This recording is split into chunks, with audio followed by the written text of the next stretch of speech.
सुनते हैं कि अमित शाह साहब क्या कुछ रिस्पॉन्ड कर रहे हैं। यूथ ने जो बात सामने रखी अब वो रिस्पॉन्ड कर रहे हैं क्योंकि ऑफिशियल ब्रीफ चीफ सेक्रेटरी साहब ने दिया है। क्या कुछ कह रहे हैं अमित शाह साहब, जरा सुन लेते हैं।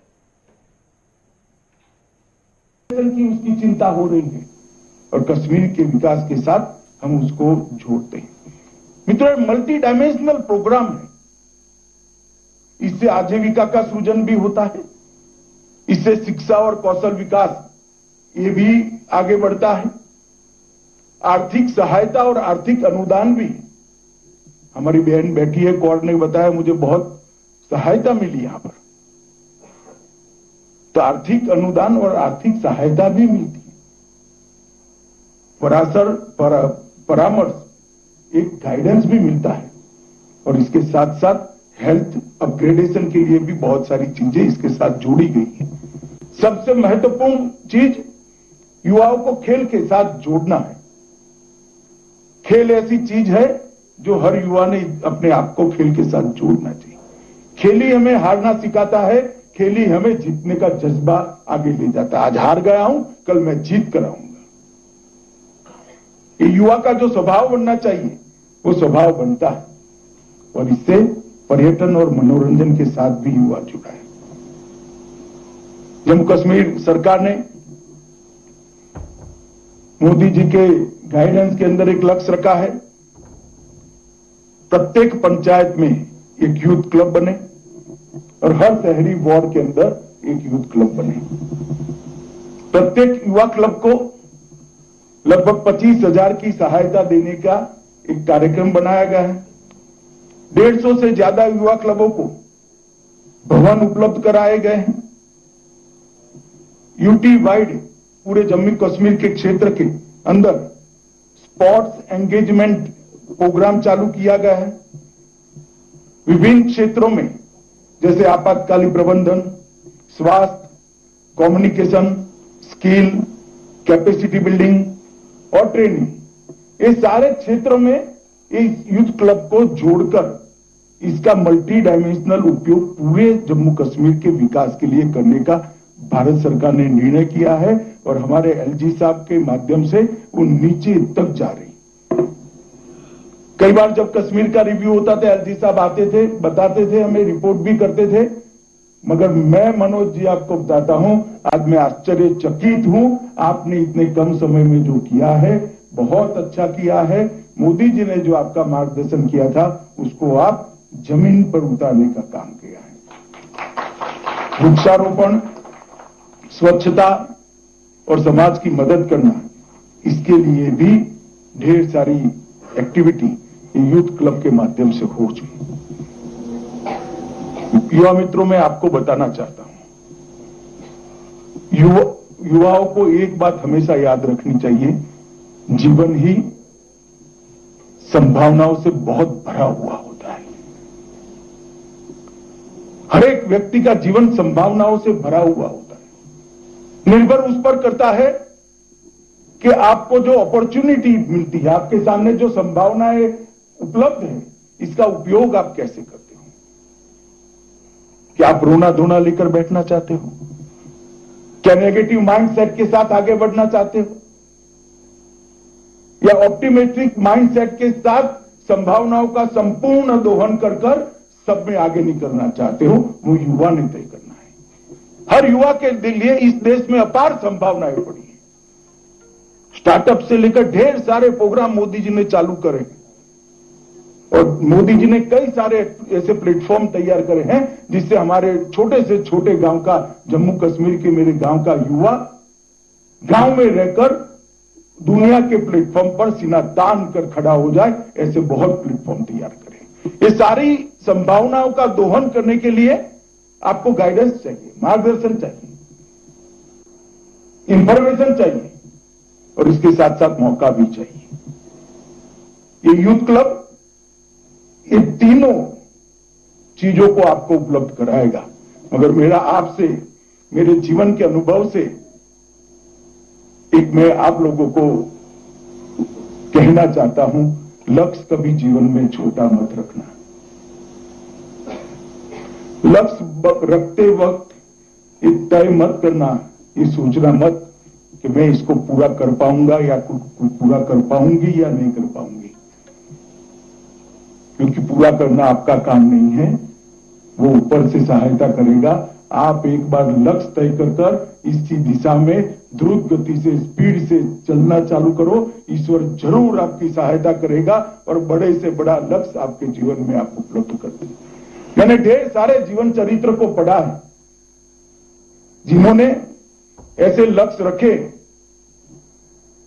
नीचे लक्ष्य रखे, उनका कुछ नहीं हुआ, और जिन्होंने बड़े लक्ष्य रखे, हो सकता है शुरू में तो वो भटकता हुआ दिखाई पड़ता है, मगर जील के साथ, जीत के साथ, अपने लक्ष्य के साथ अपने आप को जोड़कर जो मेहनत करता है, आयोजन करता है, प्लानिंग करता है, वो निश्चित रूप से सफल होता है। मैं बहुत सालों से मैं सार्वजनिक जीवन में हूं। ढेर सारी सरकारों के आंकड़े मैंने देखे हैं, विकास के आंकड़े देखे, योजनाओं के आंकड़े देखे। मोदी जी आए तब देश में 20,000 गांव ऐसे थे आजादी के 70 साल के बाद कि जिसमें बिजली का खंभा भी नहीं लगा था। और कोई प्रधानमंत्री होता तो शायद ये लक्ष्य रख देता कि चलो भाई 20,000 गांव में हम बिजली पहुंचा देंगे, मगर मोदी जी ने लक्ष्य तय किया गांव में बिजली पहुंचने से घर को क्या फायदा। उन्होंने तय किया कि 2022 के पहले मैं देश के हर घर में बिजली पहुंचाऊंगा, और मित्रों आज देश के हर घर में बिजली पहुंचाने का काम तय हो चुका है। मुझे ठीक याद थे, मनोज जी आए थे, मोदी जी के साथ कश्मीर के विकास की चिंता हो रही थी।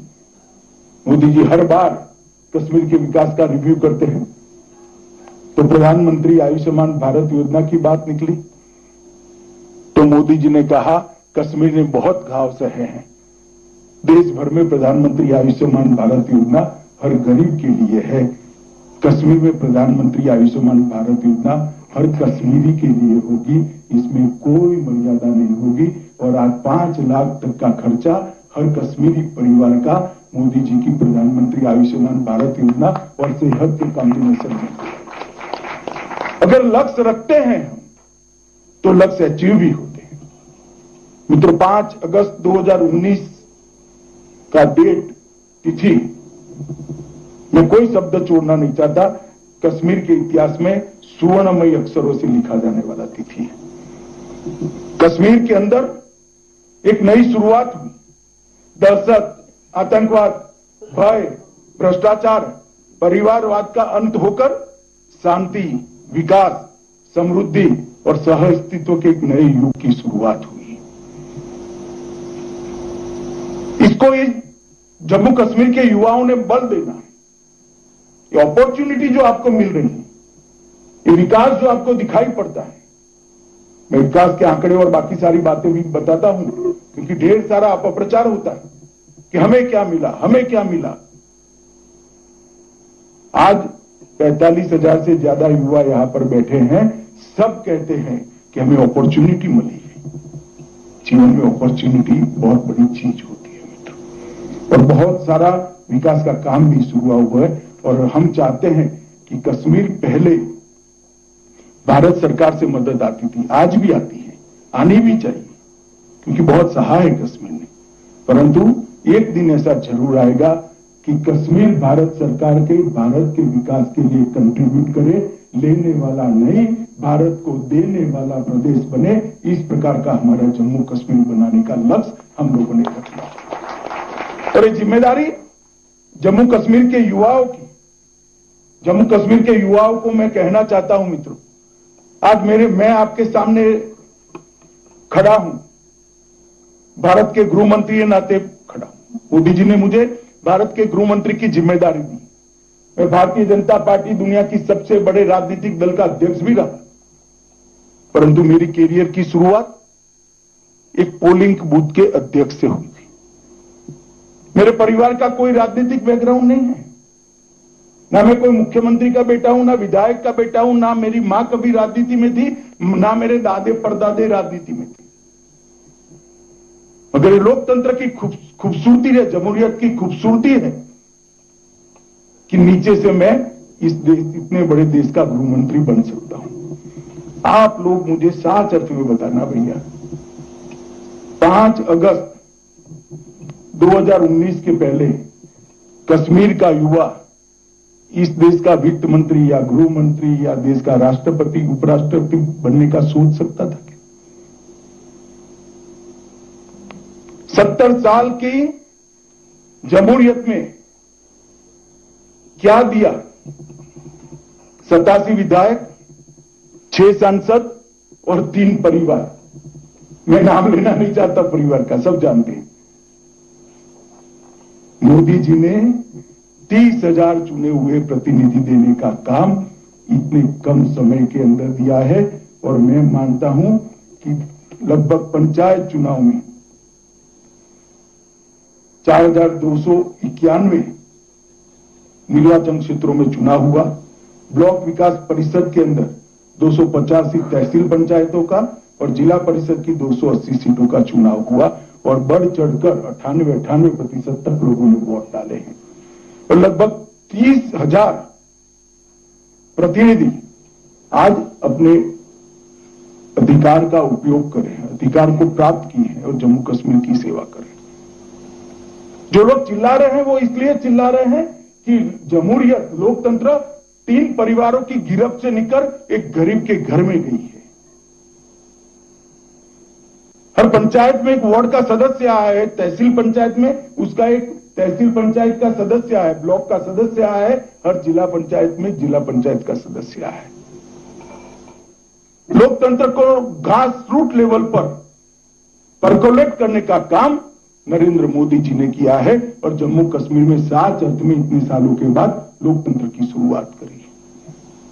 देश भर में त्रिस्तरीय पंचायत की शुरुआत सालों पहले हो गई, मगर जम्मू कश्मीर में नहीं हुई थी।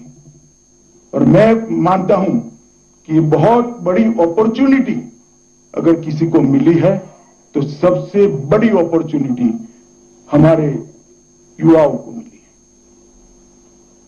मुझे बताओ भला, गांव में पंच सरपंच कौन बनेगा? 5 साल के बाद आप ही बनोगे। पंच सरपंच बनोगे तो जिला पंचायत के सदस्य भी बन सकते हो, जिला पंचायत के सदस्य बन सकते हो तो फिर विधायक भी बन सकते हो, और विधायक बनते हो तो जम्मू कश्मीर के मुख्यमंत्री भी बन सकते हो और देश की संसद में भी जा सकते हो। ये अपॉर्चुनिटी पहले कुछ परिवारों तक सीमित थी। नरेंद्र मोदी जी ने एक नई शुरुआत करी है और इसको बहुत आगे बढ़ाने का काम नरेंद्र मोदी जी ने किया है। मैं मानता हूं युवाओं ने इस प्रक्रिया को जुटना चाहिए और ढेर सारे जो लोकतंत्र के फायदे हैं उसको लोगों तक पहुंचाने की शुरुआत करना चाहिए। भ्रष्टाचार के अंदर भी कमी हुई है। मैं आपको विश्वास के साथ कह सकता हूं, लगभग कश्मीर के हर घर में गैस पहुंचा है। किसी को 25 पैसा नहीं देना पड़ा होगा गैस की बोतल के लिए। यहां बैठे हैं जिनको सब्सिडी मिली है, वजीफे मिले हैं, जिनको लोन मिला है, जो खेलों के साथ जुड़े हैं, ऑनलाइन जुड़ सकते हो आप। कोई भ्रष्टाचार नहीं हुआ है, पारदर्शी तरीके से भर्ती हुई है। मैं आंकड़े बाद में दूंगा, मगर किसी की सिफारिश की जरूरत नहीं है। आप में मेरिट है, आपके पास मार्क है, आपके पास कौवत है, आपके पास कौशल है तो अपॉइंटमेंट लेटर घर पे आ जाएगा। किसी की सिफारिश की जरूरत नहीं। आज विधवा सहाय का हफ्ता, विधवा सहाय सीधा विधवा के बैंक अकाउंट में पहुंचते, उसको धक्का खाने की जरूरत नहीं। किसी वृद्ध का पेंशन सीधा इसके घर में पहुंच जाता है। बच्चों का वजीफा इनके बैंक अकाउंट के अंदर पहुंच जाता है। किसी को धक्का खाने की जरूरत, कोई आपसे 5 पैसा भी नहीं मांग सकता साहब। मोदी जी किसानों को 6,000 रुपया साल का बेचते हैं, जम्मू कश्मीर के किसान को भी बेचते हैं। वहां से एक बटन दबाते हैं, 10 मिनट में आपके बैंक अकाउंट में ट्रांसफर हो जाता है।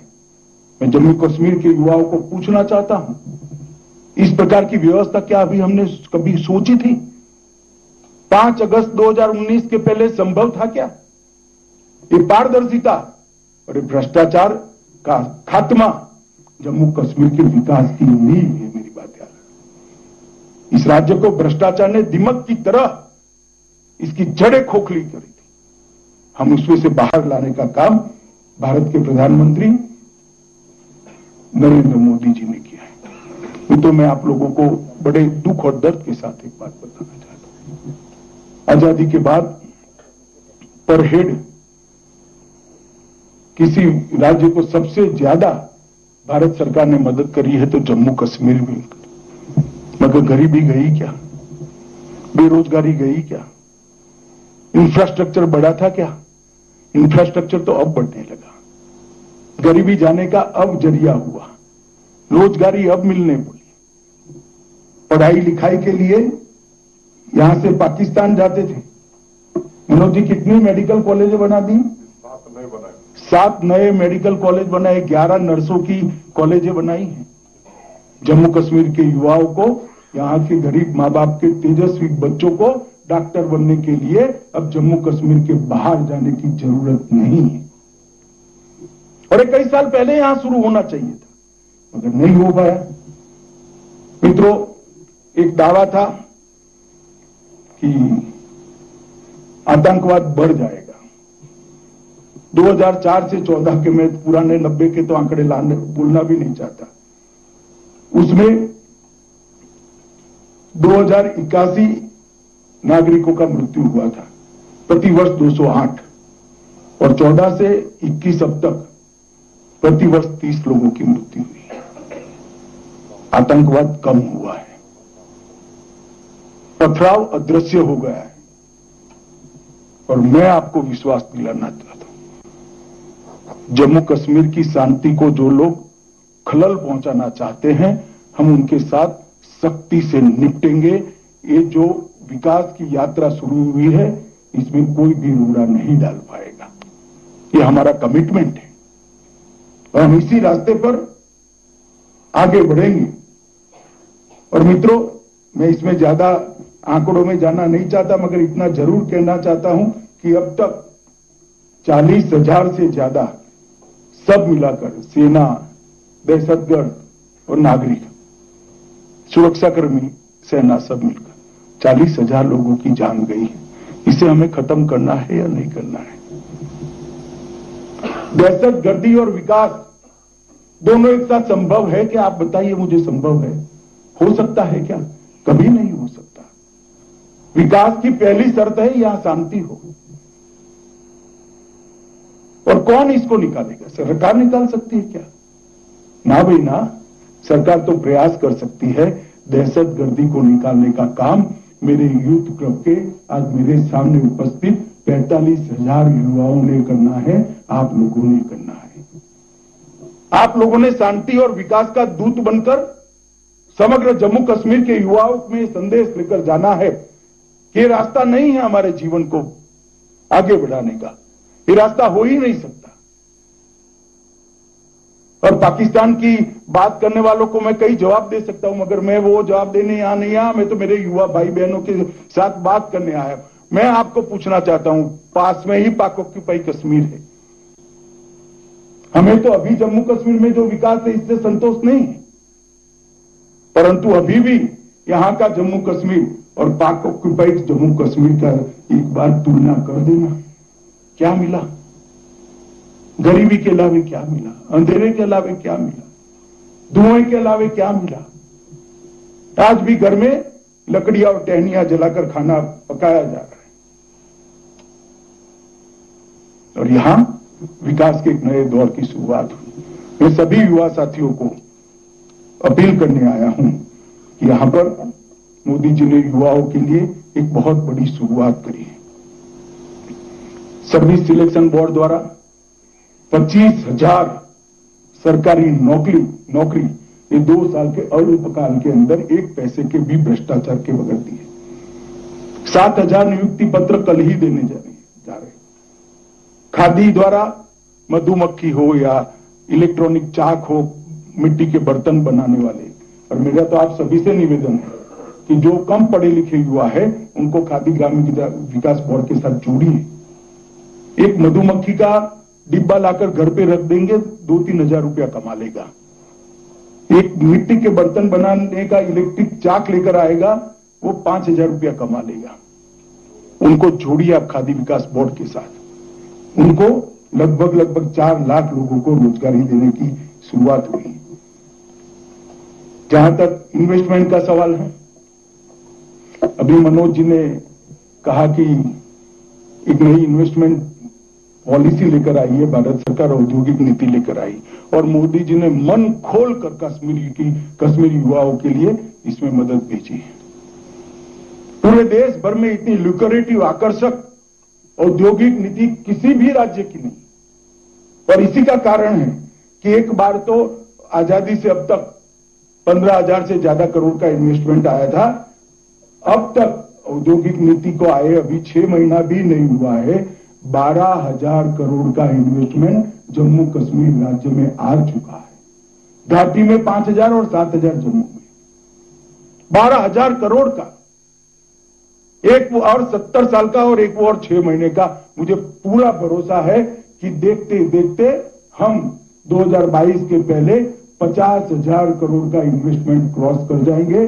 फिर भैया तेरी जो टेम्पो है, 3 टेम्पो भी ले लोगे तो सारे हफ्ते तेरे भर जाएंगे, कोई दिक्कत नहीं आएगी। क्योंकि इन्वेस्टमेंट आता है, उद्योग आता है तो उसके साथ रोजगारी आती है, इन्वेस्टमेंट आता है इसके साथ टैक्स आता है, टैक्स आता है तो राज्य सरकार विकास करती है, गांव का विकास करती है, शहर का विकास करती है, रोड बनाती है, रास्ते बनाती है, बिजली पहुंचाती है, उसी के अंदर हमारी खेतीबाड़ी करने वाले भाइयों की मदद करती है। सेब की नई नई नस्लें आएगी, उसके बिकने की व्यवस्थाएं होगी। केसर को अब जीटेक टैग करने के बाद केसर के दाम कितने बढ़ गए, परंतु ये सब करने के लिए बहुत जरूरी है कि इन्वेस्टमेंट आए। वो इन्वेस्टमेंट आने की शुरुआत भी हो गई है। 9 मेडिकल कॉलेज और 15 नर्सिंग कॉलेज बनाने की योजना है, जिसमें से 7 का काम शुरू हो चुका है। 70 साल तक हम पर जो आरोप लगाते हैं ये 3 परिवार वाले, मैं उनको हिसाब किताब पूछने आया हूं। 70 साल तक मेडिकल की 1947 से 2014 तक 500 सीट थी। जरा हॉल वाले एक साथ बोले कितनी सीटें थी भाई, जोर से बोलो जरा, कितनी? आज 1150 एमबीबीएस की सीटें 500 की जगह हो चुकी है और 1100 होने वाली है।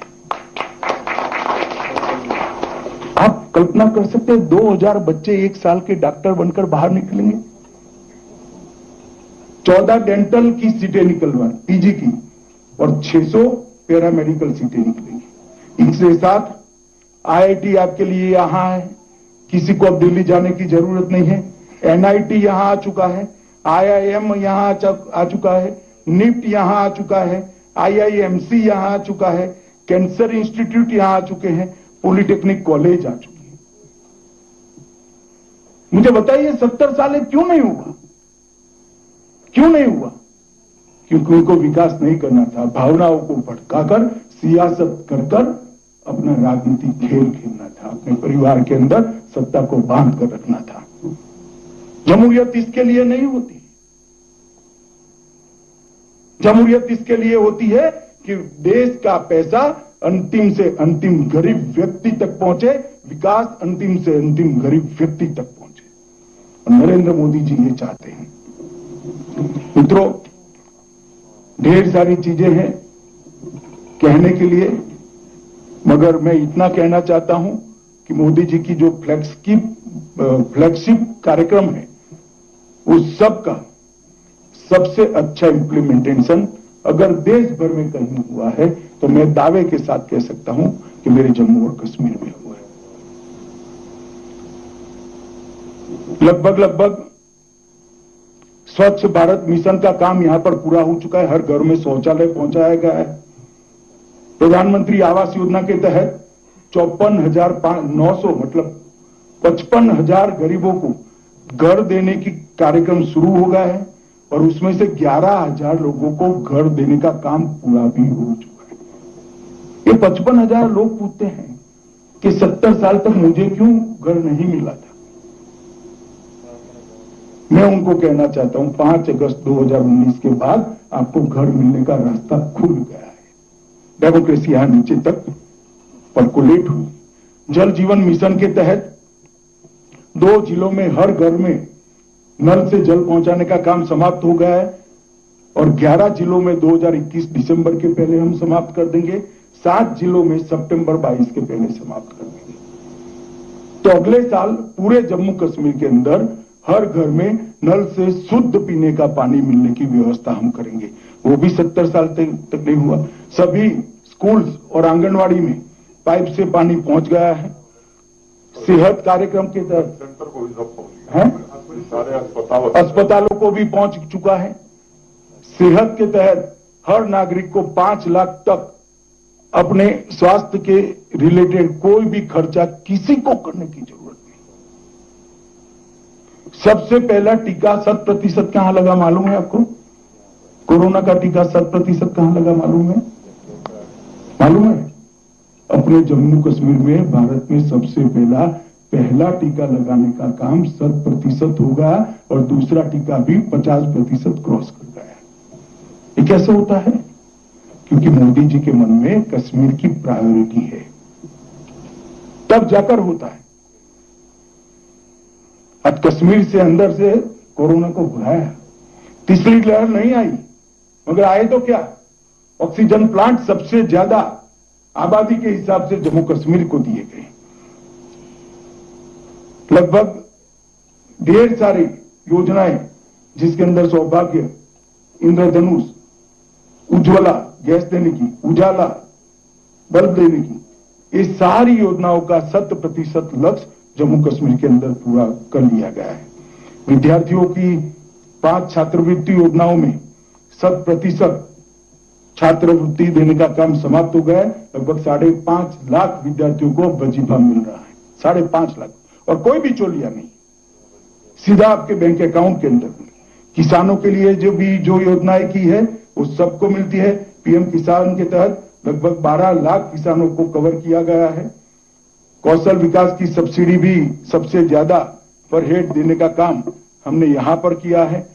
युवाओं के रोजगार के लिए लगभग नई इंडस्ट्रियल पॉलिसी आई है। इसमें एक अंदाज है कि 5 लाख से ज्यादा रोजगार प्राइवेट इंडस्ट्री के पैदा होंगे।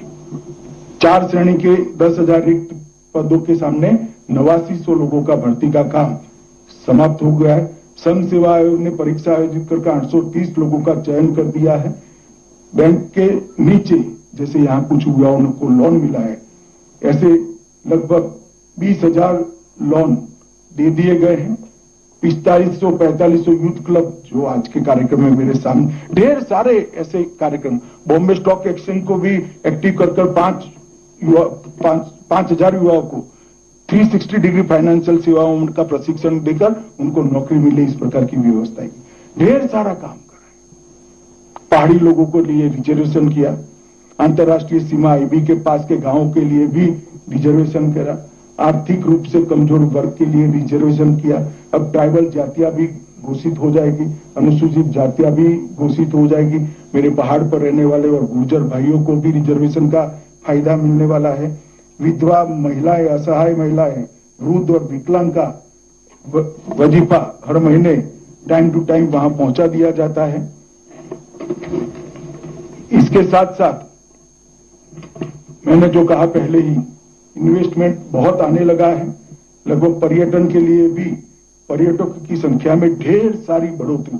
2020 में भी ज्यादा आए थे आगे से, मगर 2020 में ज्यादा आकर कितने आए थे मैं आंकड़ा बताना चाहता हूं, 36,700 पर्यटक। और 2021 के मार्च में वो पर्यटक 3 गुना बढ़कर 1,13,000 पर्यटक आए हैं।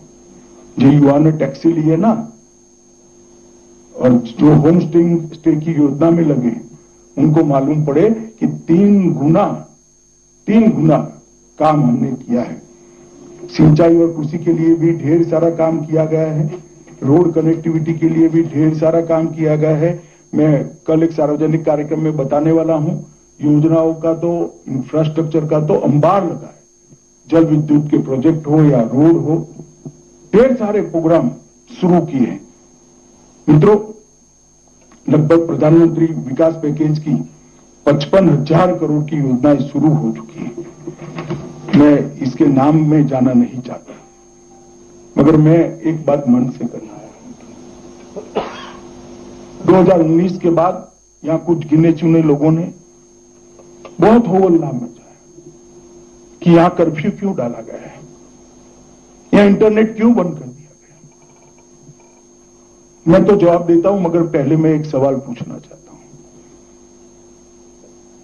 70 साल आपके 3 परिवारों ने ही यहां राज करा है, हम तो 2-2.5 साल राज में रहे। 3 परिवारों ने राज किया है, 40,000 लोग क्यों मारे गए? क्या जवाब है आपके पास?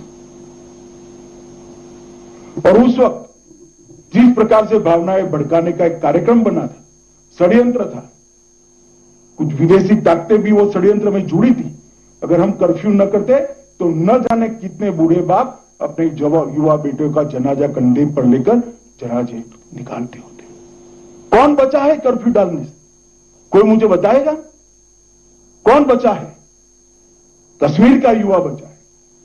इंटरनेट बंद किया, कश्मीर का युवा बचा है। आज परिस्थिति सामान्य है, सब खोल दिया, सब रोजगार प्राप्त कर रहे हैं, पढ़ रहे हैं, आगे बढ़ रहे हैं, इंडस्ट्री आ रही है, टूरिज्म आ रहा है, कोई कर्फ्यू नहीं है। मगर उस वक्त उकसाकर, दबाव बनाकर, बदनाम कर कर्फ्यू उठवाना उनका लक्ष्य था।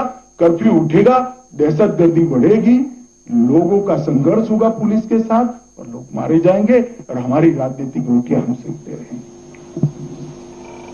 फिर भी अगर किसी को इससे तकलीफ होती है तो मैं आप सबको कहना चाहता हूं कि लंबे भले के लिए थोड़े समय की तकलीफ आपको दी गई है। जैसे मलेरिया होता है और किनाइन की कड़वी दवा डॉक्टर हमें देता है ना, इस प्रकार की ये तकलीफ थी। इससे आपके बच्चे ही सुरक्षित हुए, मेरे कश्मीर के युवा, मेरे भाई बहन ही सुरक्षित हुए। किसी को क्या फायदा है? मोदी जी को क्या फायदा है? मैं तो नजदीक से, मेरा मंत्रालय है, देखता हूं। मनोज जी यहां बैठे, पूछिए, कभी जाकर मिलिए, सबको मिलते हैं मनोज जी। हर रोज मोदी जी कश्मीर की चिंता करते हैं। मित्रों, मैं इतना स्पष्ट कर देना चाहता हूं, जो लोग कहते हैं कि मुख्य धारा में लाइए, मुख्य धारा में लाइए, मैं सबको कहता हूं कि कश्मीर ही हमारी मेन लैंड है। कश्मीर भारत का पहले मुकुटमणि बताते थे, मैं बताता हूं कश्मीर भारत का दिल है। हर भारतवासी चाहता है कि मेरे कश्मीर राज्य के अंदर भी खुशहाली आए, अमन आए, चैन आए, विकास आए। और अभियान को लेकर मोदी जी निकले, हमें अभियान को आगे बढ़ाना है। और इसीलिए मैं युवा साथियों के साथ बातचीत कर रहा हूं कि युवाओं के अलावे परिवर्तन कोई नहीं कर सकता। अगर समाज की सोच का परिवर्तन करना है तो युवाओं ने ही शुरुआत करनी पड़ेगी, हिम्मत आपने करनी पड़ेगी। 25-50 साल इस कश्मीर में किसको जीना है? मेरे और मनोज जी का तो आयु हो गया भाई, आपको जीना है। कश्मीर के भविष्य को संवारने की जिम्मेदारी आपकी है। सब एकजुट हो जाइए, बहकावे में हम नहीं आएंगे, लोकतंत्र को क्षति नहीं पहुंचाएंगे। चुनाव कराने ही कराने हैं। डिलिमिटेशन रोकना, क्यों रोकना? क्योंकि हमारी राजनीति का नुकसान होता है। भाई, अब कश्मीर में ऐसा कुछ रुकने वाला नहीं है। कश्मीर के युवाओं को मौका मिले, इसलिए अच्छा डिलिमिटेशन भी होगा, डिलिमिटेशन के बाद चुनाव भी होगा और फिर से स्टेटहुड का स्टेटस भी वापिस आने वाला। मैंने देश की पार्लियामेंट में कहा है और यही रोड मैप है। और मैं तो कश्मीर के युवाओं से दोस्ती करने आया हूं। मित्रों, आप मोदी जी के साथ जुड़िए, भारत सरकार के साथ जुड़िए और कश्मीर को आगे ले जाने की जो यात्रा शुरू हुई है उसके सहयात्री बनिए। ढेर सारी संभावनाएं कश्मीर के युवाओं के लिए पड़ी हुई। मोदी जी, कश्मीर को कुदरती सौंदर्य की दृष्टि से तो ईश्वर ने आपको स्वर्ग बनाया ही है, मगर मोदी जी यहां शांति, समृद्धि और विकास को भी देखना चाहते हैं। इसके लिए कश्मीर के युवाओं से सहायता मांगने के लिए मैं आया हूं। मित्रों, आज प्रशासन ने दोस्ती का हाथ बढ़ाया है, युद्ध क्लब बनाया है, आपको जीवन में प्लेटफॉर्म दिया है, मौका दिया है। आइए, आप आगे बढ़िए और इस मौके को उठाइए यहां पर लोकतंत्र को मजबूत करिए, गुमराह करने वाली ताकतों को युवा जवाब दे। और मैं कहता हूं आपको, कश्मीर की शांति में किसी को खलल नहीं पहुंचाने देंगे। आप निश्चिंत हो जाइए। कश्मीर की विकास यात्रा अब रुक नहीं सकती है। जम्मू और कश्मीर को एक आइडियल स्टेट विकास की दृष्टि से, शांति की दृष्टि से और इंफ्रास्ट्रक्चर की दृष्टि से, समृद्धि की दृष्टि से बनाने से कोई नहीं रोक सकता। साथ अर्थ में आज आप सब लोगों से बातचीत कर और विशेषकर पहले जो ग्रामीण क्षेत्र के युवाओं से, पुलवामा से लेकर सोफिया से लेकर उधमपुर तक सारे ग्रामीण युवाओं से बात हुई, मन को बहुत सुकून मिला है कि कश्मीर का युवा आज सही रास्ते पर चढ़ चुका है और कश्मीर की विकास के यात्रा पे सहभागी हुआ है। मेरी आप सभी को अनंत अनंत शुभकामनाएं हैं। आपके जीवन में आप बहुत आगे बढ़िए। इस मौके का फायदा उठाकर, इस यूथ क्लब का जरिए का अपनाकर और कश्मीर, जम्मू कश्मीर प्रशासन का साथ देकर बहुत बहुत धन्यवाद। भारत माता की जय। वज़ीर दाखिला अमित शाह ने बड़ा ऐलान कर दिया कि हदबंदी कमीशन का काम मुकम्मल होगा, चुनाव होंगे और रियासत का दर्जा भी बहाल किया जाएगा। साथ साथ जहां तक एक इंडस्ट्री के हवाले से उन्होंने बात किया और उन्होंने साफ कर दिया है कि सरमायाकारी यानी इन्वेस्टमेंट हो चुकी है और आने वाले साल के दौरान इन्वेस्टमेंट और बड़े पैमाने पर होगा। और जिस तरीके से वजीर आजम ने नए जम्मू कश्मीर का ख्वाब देखा है, उस ख्वाब को पूरा करने के लिए अब नौजवानों को भी आगे आना होगा। उन सियासी जमातों को आड़े हाथों लेते हुए जो लगातार कर्फ्यू और इंटरनेट पाबंदी को मुद्दा बनाते हुए कह रहे थे कि यहाँ के हालात खराब है, आज शाह ने जवाब देते हुए कहा कि इंटरनेट पर पाबंदी और कर्फ्यू का निफाज करने से नौजवानों की जिंदगियों को तहफ़्फ़ुज़ मिला है। और क्या हुकूमत ये करने में नाकाम हुई है, तहफ़्फ़ुज़ फराहम करने में, बल्कि काफ़ी कुछ और आज अमित शाह ने कहा है। और लगभग एक सिल्वर लाइन जो अमित शाह ने खींची है वो वही सिल्वर लाइन थी, वो वही बात कही जो उन्होंने पार्लियामेंट हाउस के अंदर भी कही थी, सवालात का जवाब देते हुए भी कहा था कि पहले डिलिमिटेशन का अमल मुकम्मल होगा, उसके बाद इंतखाब होंगे और इंतखाब के बाद ही रियासत को मुकम्मल दर्जा वापस दिया जाएगा। यानी जो बातें ये हो रही थी कि पहले दर्जा दिया जाए जी बाद में चुनाव हो, उस पर आज अपनी क्रोनोलॉजी और सेट करते हुए साफ कर दिया कि पहले डिलिमिटेशन, उसके बाद स्टे, उसके बाद इलेक्शन और तीसरे मरहले पर स्टेट का दर्जा जो है वो वापस दिया जाएगा और हालात बतदरीज बेहतर हो रहे हैं।